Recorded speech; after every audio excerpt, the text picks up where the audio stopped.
Moi, je voulais danser. Je voulais trouver un autre moyen d'expression, en fait.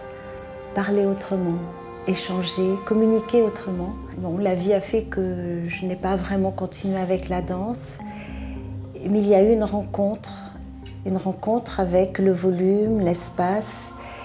Et tout à coup, par divers chemins, j'ai rencontré le tissu. Et c'était fantastique parce que c'était le moyen d'aller vers cet espace et ce mouvement. C'est aussi un langage. En fait, c'est toujours un dialogue. C'est toujours un dialogue entre je pense, la matière et l'être.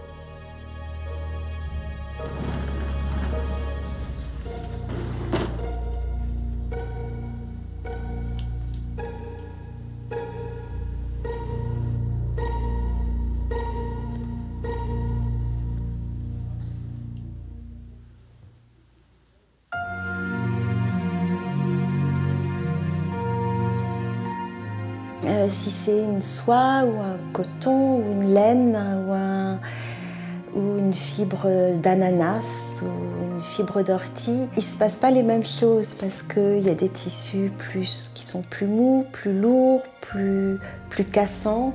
C'est tellement magique. Parfois, il y a des tissus que j'ai eu la chance de trouver, de rencontrer. Sur le moment, ils m'ont plu, mais parfois, je les garde 2 ans, 3 ans, 4 ans.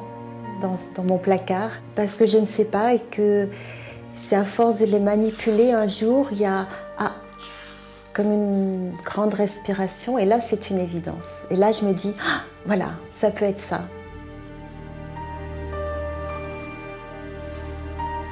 Et j'ai eu la chance de faire un voyage au Japon. Là au Japon, j'ai rencontré des artisans qui faisaient de la teinture à l'indigo. Et dans ce village où j'étais, il y avait beaucoup de bambous autour de nous. Donc j'ai ramené ces bambous dans l'atelier et j'ai commencé à envelopper mes tissus, à les nouer, à les ligaturer autour de ces bambous, sans savoir que c'était une approche de ces fameuses techniques de shibori qu'on utilise au Japon.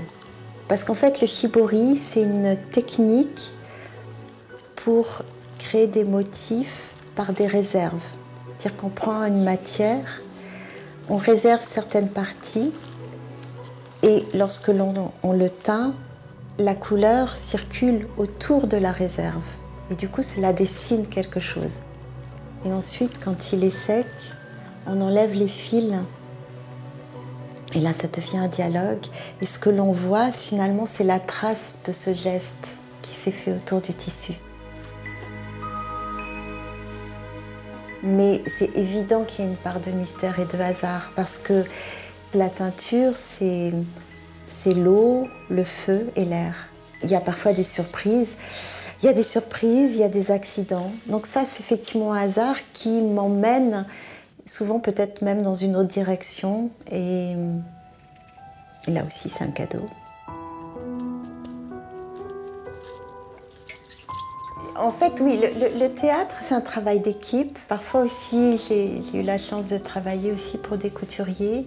Alors, ce sont des stylistes qui ont déjà une direction, un thème. Maintenant, l'inspiration, si, c'est quand même comment exister, comment trouver une place peut-être, comment être entre ciel et terre. Après, ce qui est sûr, c'est qu'on est tous nourris par la nature. Je passe des heures en contemplation, au bord de la mer, devant l'océan, sur le sable, devant le ciel, J'aime beaucoup, je m'amuse beaucoup en tout cas, ensuite, à faire des parallèles avec des traces sur le sable, des traces d'eau, des traces d'écume. Et c'est sûr que tout ça, sûrement, ça m'influence énormément, j'en suis sûre.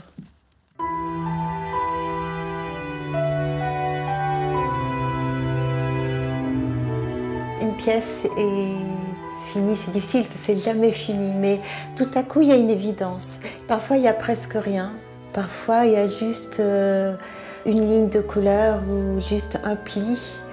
C'est pas forcément quand il y a une profusion de techniques. Il y a une alchimie qui fait que ça existe, comme si je ressentais une énergie aussi dans ce tissu-là.